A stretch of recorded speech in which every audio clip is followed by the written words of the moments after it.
Welcome to The Author's Corner.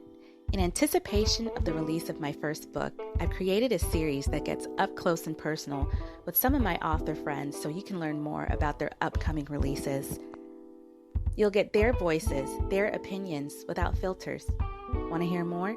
Well, get cozy, grab some espresso or wine or the drink of your choice, and hold tight. We'll get started right after a word from our sponsor.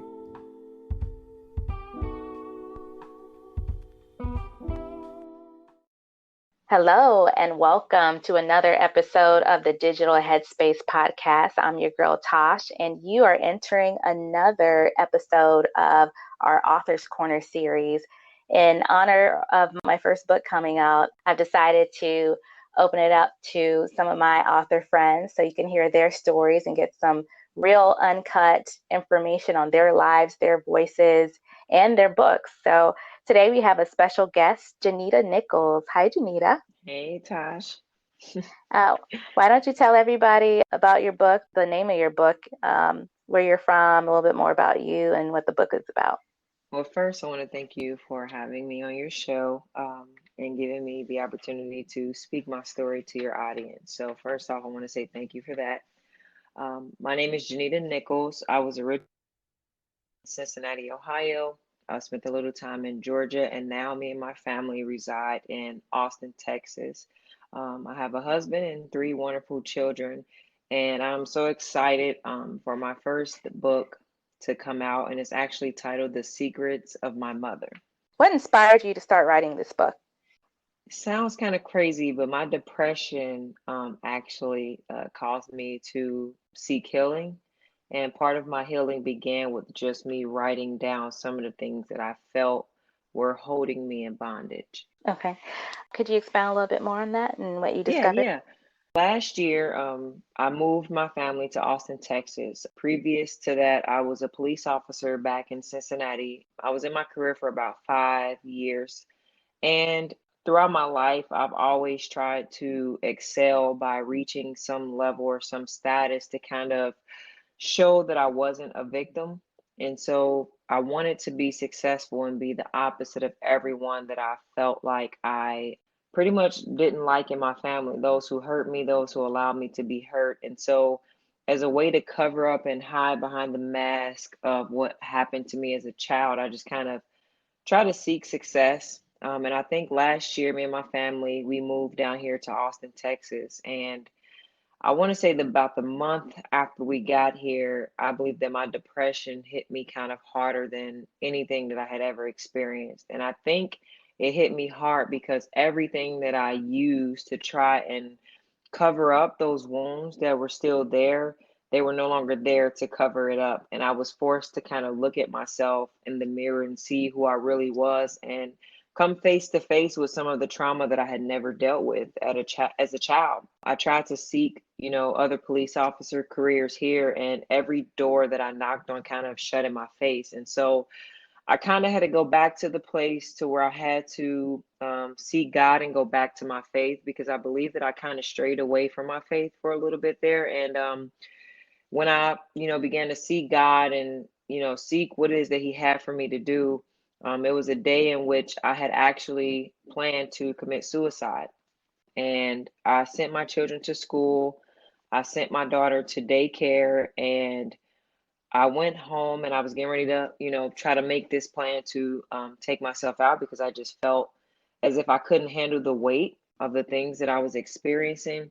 And my son's school called me and told me that I needed to get there right away. And I rushed to the school. I go into the school, and the lady came up to me and she opened up this napkin. And in this napkin, it was a rock. And she said that someone found your son in the bathroom trying to cut his neck open with this rock. And I think in that moment, my life just kind of flashed before my eyes, because I realized that, the things that I was doing was also affecting my children, even if they didn't know what I was doing directly. And the mask that I was wearing, it was affecting more than just me. It was hurting the people that I loved the most. And in that moment, I kind of just went back to God, and God said to me, as clear as day, the same plan that the enemy has for you, he has for your children. And this is why I need you to listen to me. And as I began to claw out of that depression and try to find my way out. And I began with just daily, just making sure I was in prayer and in worship and devotion and just fighting those moments of depression, kind of. And I had to go back to one thing that I remember God told me, because I didn't know what to do. I didn't know what to do, what steps to take, or what steps God wanted me to take. And the only thing I could remember was when he told me 5 years ago that he wanted me to write my story. And because I felt like I had nothing else to do, that's when I began to write it. And I had no clue that it was going to develop into, the book and develop into what it is today. Wow, that's a powerful story. Thank you for sharing. No So, problem. the common theme here is the childhood trauma that you experienced, which had a hold on you during your adult life. Could you tell us a little bit more about that, maybe for some listeners who also have experienced trauma, what that was and what your turning point was in your adult life? So as a kid, I was raised in a family to where just all types of abuse was just prevalent. I mean, when it came to physical, I had, a family member who beat their husbands. You had husbands who beat their wives. And it was just kind of the norm for us as a child. And as I can remember, at every family gathering, there was arguments, there were fights. Even in our own home, there were arguments and fights. And when it came to the sexual abuse, when I was about 6 or 7 years old, as I said before, I had a male cousin who kind of introduced me to sex. And I kind of was scarred from that within itself. And it kind of made me question my sexuality as far as be more curious about it. So, when you're 6, 7, you get these boyfriends and kind of have like this puppy love thing to where you start to just try and just experiment. But as I realized that every house that I went to as a child, no matter who it was, there was some person there that was taking advantage of me sexually. And just to get graphic, and this is actually in my book, I had a male cousin who, at the age of, I want to say 7 or 8, who began to force me to give him oral sex. And as a way to hush me, I believe that's what I would call it, he would give me money or take me to the store or even tell me that if I was to tell anyone that I myself would also get in trouble. So out of fear, I kept it to myself. I didn't tell anybody, but you can begin to see that I started to wear the trauma that I was experiencing. My mother ended up marrying someone at this time who introduced me and actually was the person who took my virginity, which was my stepfather. And as I began to just everywhere I went, just this overwhelmingly, I'm sorry, I'm trying to find a word to say, just as I began to get older, it became the norm for me. I remember going to my mother about my cousin, and she reacted instantly. She ended up calling the police. He ended up going away. And so I felt the confidence to tell her about my stepfather. And when I told her about my stepfather, she didn't believe me. And so as a child, it was the norm, to be introduced to sex and to explore those different parts, of your body. And that was kind of most of my childhood. Wow. So, how did that affect you in your relationships in your adult life? When I was a teenager, it kind of, I'm not going to even say kind of, it scared me away from heterosexual relationships. I began to not only fear men, but I was very, very uncomfortable with my body. I would say now, looking in hindsight, that it was mostly because of how damaged I felt like my body was, that I didn't want it to be seen by anyone else. So I ended up getting into homosexual relationships throughout most of my high school life and into the beginning of my adult life. And even I can reflect and say that I didn't even allow them to see my body that much. I was very insecure about my body parts and who I was. And my husband was actually my first heterosexual relationship. And he was a very patient man, I would say, because our intimacy did not develop for a few years. We were intimate at times, but I would have either nightmares or I would have flashbacks, or there would just be things that just come on my mind that would just disconnect me from him sexually. And I believe that as I began to heal and grow, further up to the point we are now was the moment I was able to, Now I can be intimate with him without having those fears or those flashbacks. And the enemy is who he is. He's relentless. So there's always times to where he'll try to take me back to that place. But I believe that me walking in my healing is a daily choice and a daily process to continue to move forward and to not look back. I hear that. That's awesome.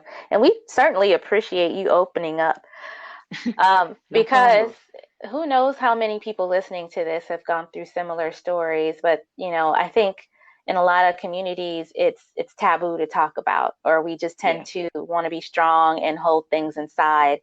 So I think you sharing your own healing process is going to help a ton of different people listening to this. Um, and I appreciate you being on the show today, definitely. Oh, no, no problem. But speaking back to what you just said, as far as like in our own communities, it's like a taboo conversation, and I believe that that's how I was in my family, and that's where it starts.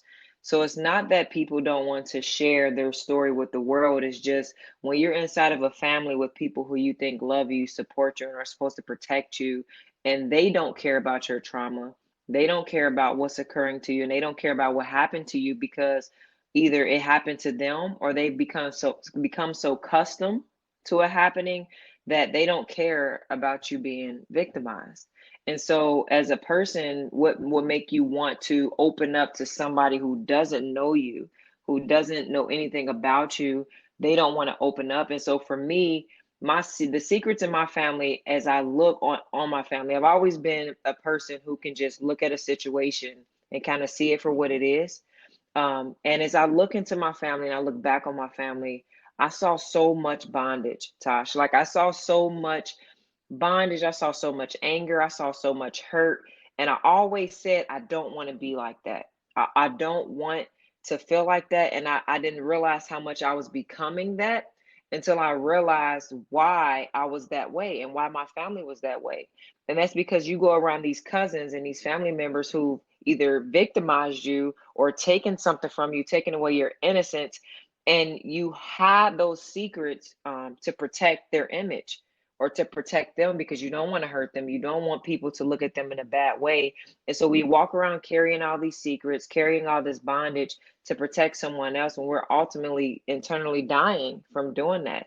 And so God showed me how I had to be the trailblazer for this conversation. And he took me through when I was in my season of depression, he burned away my care and my desire for what people would think about me for speaking out about my story.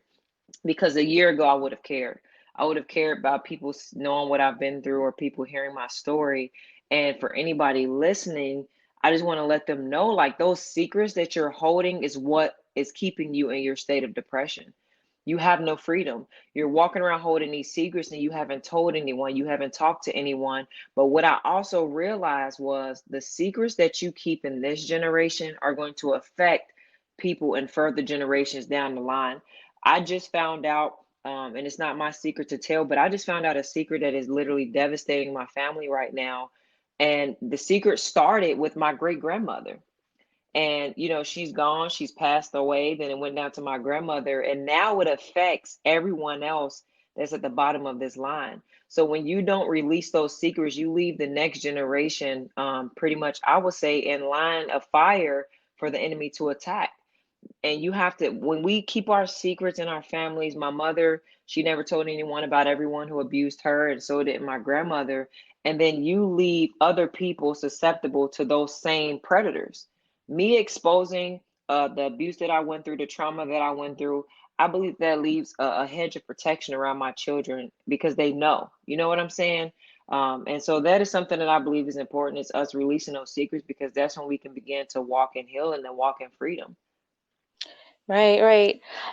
Just for anybody listening who thinks that this may not be that prevalent, statistics show that about 35 million children in the United States go through one or more trauma in their lifetime. So that's a lot. Yeah. And you being a trailblazer is definitely a good thing. You're gonna spark a conversation, or light the match that starts the fire in the room in terms of the conversation. So hats off to you. Thank you, thank you. And I have my film. I'm not sure if you had a chance to check it out, but it's crazy how that turned out. God gave me the vision, and to see it come to life is even crazier. And so I encourage anyone to go and watch it. But That film is just to show you how transparent I want to be in telling my story. In my film, the thing that I notice is that the things that I tried to hide and the things that I didn't want people to see about me were the same things that God chose to give me my purpose. And when you go through pain and when you go through trauma and things in your life, if you allow it to just be pain, then that pain hurts. But when you give that pain a purpose, you feel like a victor and you're no longer a victim. And so the things that I tried to hide, because there were people in my adult life that never knew I had been sexually abused, that never knew about any of the things that I've went through, any of my past, and I wanted to hide those things and get put up an image. And I realized that God said my brokenness is what qualified me to walk in purpose. My brokenness is why He chose me. And so, for anybody that feels like, because they're damaged goods, that they're not useful and that no one can use them, that's a lie because God can use every part of our story. And if we try to hold those parts of our story back, then we're trying to put ourselves in front of people with a false image. And that image will never go anywhere because eventually you're going to have to look in the mirror and see that you're just putting up a facade. But once you're willing to just be open, because there are children who need someone to talk to. There are children who need someone willing to have that conversation because so many people are afraid of the conversation or the topic of sex abuse or child abuse. And I don't understand why. My children know about it, not because they've been sexually assaulted or because they've been sexually abused, but because I had to expose the enemy to them so that they won't be vulnerable to his attacks. We think that by not having that conversation, it's a like a protection blanket, and it's not, because then you don't expose them to it and you allow someone else to expose them in a different way. So I told my children about my past. I told them about my childhood. I told them about my experiences, as far as the lifestyle that I lived before. And of course I didn't go in depth because they're 9 and 10, but I told them, and I have that conversation about sex abuse, about the grooming things that happen that the groomers do, because they groom children to allow sex abuse to happen. And so I warned them about those indicators. And I believe that conversation has to be had and it has to continuously be had because that is the only way to protect our future generation. Wow. Wow. So for anyone that has not seen her video online, it is so impactful. I cried the first time I watched it, and I think I got misty-eyed the second time I watched it. It's so real. And the script was just done perfectly. Do you want to tell readers a little bit about that too and where they can find the video? So you can go over to my Instagram at I am Janitta Nichols and click the link in my bio, and that will take you to also the place where you can pre-order the book as well as watch the video. And you can also go to I am Janitta Nichols on Facebook as well as YouTube. And the video is there. It's called The Secrets of My Mother trailer.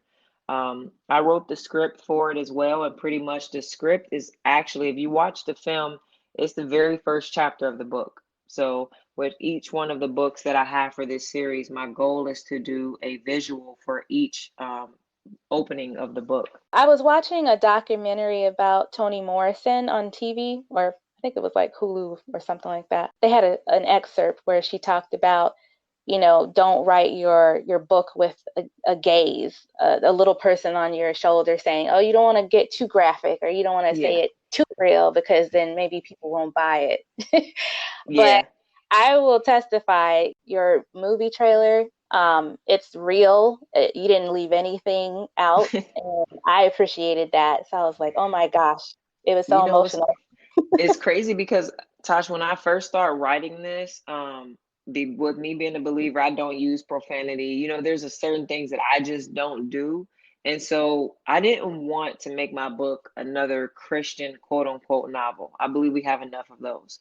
We have enough stories where people are telling us about the pretty when you serve God and the pretty about what God can do. But I wanted to show people the ugly that He can bring us from as well. And so one thing that God told me is that you can't PG a rated R story. My story wasn't pretty. What I went through, it was not pretty. It was not, a rainbow and a pot of gold at the end. My story was horrible. For all of my childhood, I was sexually abused, all that I can remember. I was victimized over 300 times and eventually I lost count. So me saying 300 is just me trying to put a number on it. But my story wasn't pretty. What I went through wasn't pretty. The pain, it was not pretty. And when we try to hide those parts of our story, we hold other people back from the ability to gain freedom. As a child, I witnessed so many of my friends who have been sexually abused commit suicide.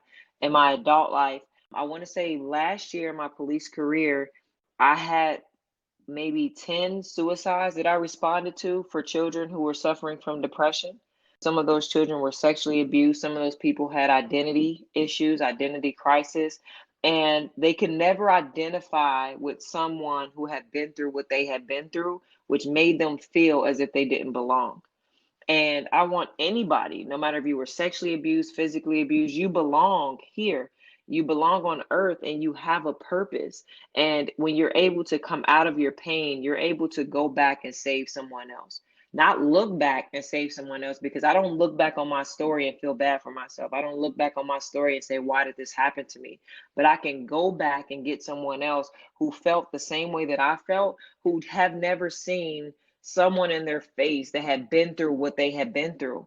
I was never able to find anybody like that to identify with, because you have too many people, especially in the faith, who want you to see like, hey, God is so amazing. God did this in my life, and he's wonderful. And yeah, I've been through some things in my past, but look at me now. Okay, well, what have you been through?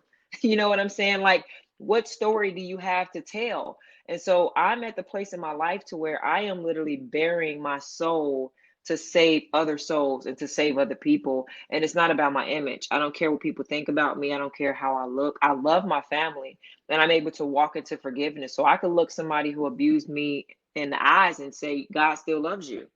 And that was a hard place to get to. I wouldn't have been able to be at that place had I not, identified with my pain and gave it a purpose. But now I can. So that is the point of my story. I can't make it pretty. And there's a lot of people who may read my book and see that my book is graphic. So I don't recommend anyone under the age of 18 to read it, because I am telling the uncut truth. And when I was writing this book, it actually bridged the gap between me and my mother, and actually put us on a path of forgiveness and being able to have some sort of a relationship. And as we began to build that relationship, my forgiveness came when I learned that my mother too was a victim. When I Wow. learned that she herself had a story that she hasn't shared, and that she was walking in bondage and trapped in her past because nobody believed her. Nobody supported her. And so when I wrote this book, God told me, you can't show the pattern of generational abuse unless you go back and tell about your mothers. So people thought that the secrets of my mother was just, oh, me telling all her business. No, I'm telling her secrets too, the ones that she didn't feel the boldness to share before. So this book goes back, and I don't want to give too much away because this book is very juicy, but I had to go back and tell her story so that I can show the generational pattern, and so that I can help people know where to end Whew, awesome. I'm floored, but it. uh, yes, this is the type of discussions we need to be having today to bring Yeah, anything about. We don't need, like you said, we don't need to tiptoe around subjects and say, "Oh, everything's okay, everything's yeah, great," which we tend to do. We put on a mask, like you kind of said, but rip that mask off. You need to heal. yeah, I need yeah, you guys, if you're listening to this and you have suffered similar trauma, I need you to be almost violent about your healing. I need you to fight for it, because nobody's yeah, going to fight for it but you, because nobody knows how bad it feels but you. And yeah. nobody knows the exact story of your trauma but you are your own, advocate. And you got to release those secrets. Talk to somebody, tell somebody. My husband knows every deep in depth about me, things I struggle with, things that I feel. And I believe that as long as you continue to protect someone else's images, you're only damaging your own. I think I needed to hear that today, because I've been struggling with my own themes of writing my own book. The text is done, but I really did go back and forth about what to disclose and what to not disclose in my book. Even though it's fiction, it's like half fiction, half, reality. So I leave Yeah, people to wonder what's real and what's not. But a lot of that actually happened, and yeah, I struggled for a long time about, the level of detail I wanted to put in there. And then I finally got to the point where I was like, nope, put it in there. So thank you for yeah, sharing. I'm yeah. glad to know that there are other authors that went through the same internal struggle, and you came out on the Yeah. good side of things. So Well, let me say this. Write what's there. Like, don't try to, when you're writing your book and you're developing your story, you have to write what's there, because you were given that story for a reason. And you can't be selfish and try to hold your story back for you and say that this is between me and God, because everything that God gives us is so that we can go help someone else. God doesn't just bless us with money and say, okay, go give to the homeless, go give to this person. He doesn't bless us with a home and say, hey, have these people over for dinner. You know what I'm saying? God gives everything that God gives us, including our stories, is for a reason. And it's to help someone else. It's not for us to sit on. So whatever God tells you to write in that book, you have to be obedient, because that's where you're going to find healing. You have to be obedient. There were a bunch of things that I didn't want to write because I feel like this is going to make me look bad. But I realized that my story is not mine. I'm not here for me. I'm not on this earth for me. I'm not writing for me. I'm not doing anything that God has me doing for me. Now, do I get to reap some of the benefits? Yes. But everything that I do is because God needs me to be Him here on earth. Because if He came down as a spirit, no one would listen. So God uses us as His instruments to accomplish His will. And so you are one of His instruments, Tosh. You are an instrument that He is using, and all of our purposes are different. And so He needs you. And if you're not willing to tell your story, He can't use you effectively. And the power behind your message is tainted by your fear, and you have to let that go. Well, thank you. Like I said, I You're need to take care welcome. of that today. So I'm just curious about your relationship with your mother. How are you progressing with that? Are you close now, or is there still a little bit of work to do? I won't sit here and lie and say God sprinkled some fairy dust on our relationship. I believe, like I said before, it's a day by day choice. Forgiveness is a day by day decision. Forgave her for my past, but that doesn't mean that daily she's not going to possibly do something to remind me of who she was. You know what I'm saying? Yeah. So daily, I have to be able to look at her and love her, because that's a commandment that my father gave me, is I have to choose to love her. Sometimes it's not easy. Sometimes I may find myself trying to go back into the unforgiveness, but I stop and I say, no, that's not what God intended. I continue to love her and I forgive her, even if she never asks for my forgiveness. There's a bunch of people I've had to forgive that never asked, but she has, thankfully. And every day I just make the choice to forgive and to love. And our relationship is so much better. She was able to see my intentions and try to herself develop a relationship with me. And so our relationship, we just keep it personal, because you have some people who may not agree with me having a relationship with her, which is not a bad thing that they don't want me to have a relationship with her, because they just care about me. But God has me walking in another level of forgiveness, and I have to give her room to grow. If I leave my mother in the place that she was, I don't give her the space to change and develop into who God called her to be, because she has a purpose as well. If I'm a potential reader, I'm thinking about Mhm. buying your book and I am resonating with everything that you said, and I've also been through my own trauma.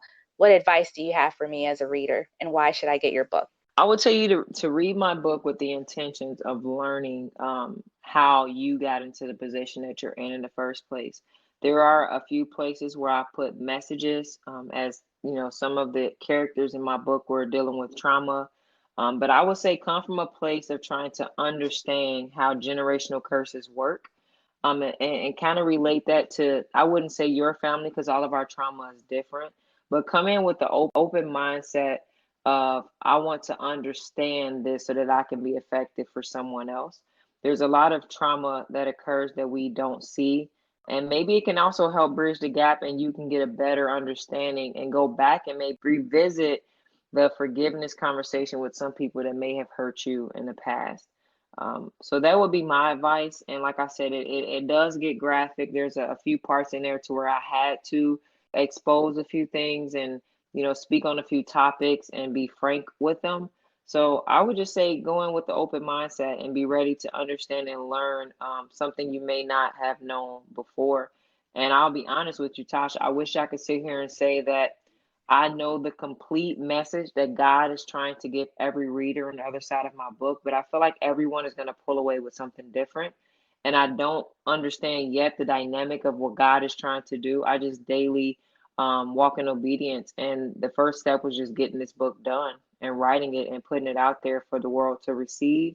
And I believe that God is going to be on the other end of that receipt to, give the message. Awesome.